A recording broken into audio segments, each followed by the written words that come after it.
Bismillah, alhamdulillahi wahda, wassalatu wassalamu ala man la nabiyya ba'dah, amma ba'd. Est-il autorisé de demander la veuve en mariage alors qu'elle est encore dans sa période de viduité? Donc la période de viduité de la femme veuve est de 4 mois et 10 jours. Il y a deux cas. Il est interdit de la demander en mariage de manière claire et directe. Ceci est interdit tant que sa période de viduité n'est pas finie par respect pour son précédent mari. Par contre, il est autorisé de lui faire comprendre de manière indirecte que l'on désire l'épouser lorsque sa période de viduité sera finie.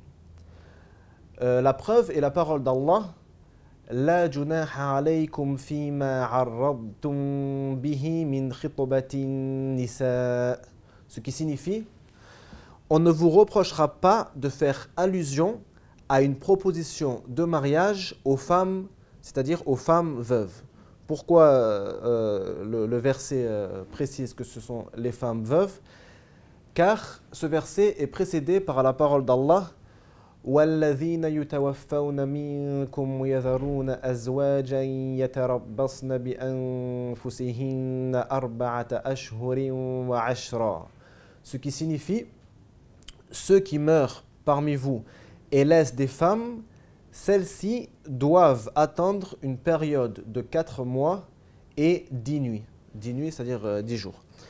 Donc, vu que le verset que j'ai cité précédemment vient juste après le verset parlant des veuves, ceci précise que ce jugement ne concerne que les veuves. Donc, il est autorisé de la demander en mariage par une allusion de manière qui n'est pas directe, qui est indirecte et qui n'est pas claire. Et la différence entre la demande en mariage directe et indirecte est que la demande directe ne peut être comprise que par une demande en mariage. Veux-tu m'épouser, par exemple? Quant à la demande indirecte, elle peut être comprise comme une demande en mariage et être comprise d'une manière différente.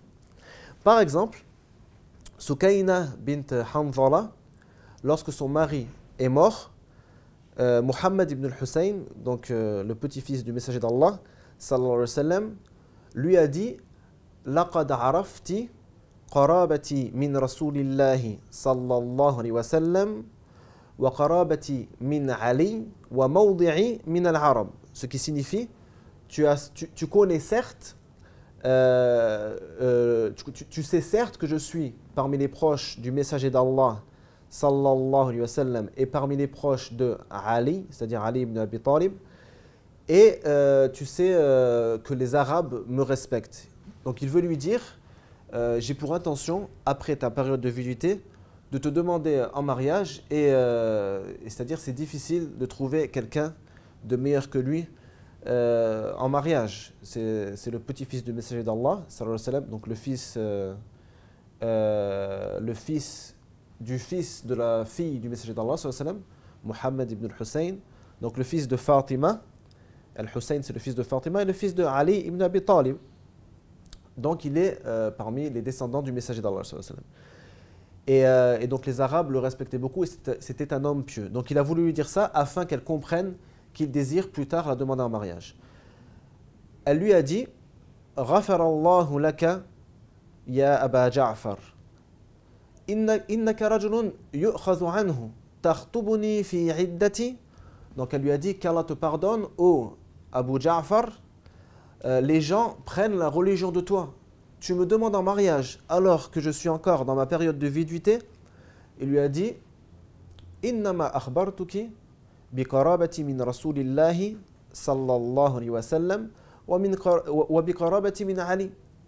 Donc il a dit je ne t'ai qu'informé du fait que je suis proche du messager d'Allah sallallahu alayhi wa sallam et proche de Ali.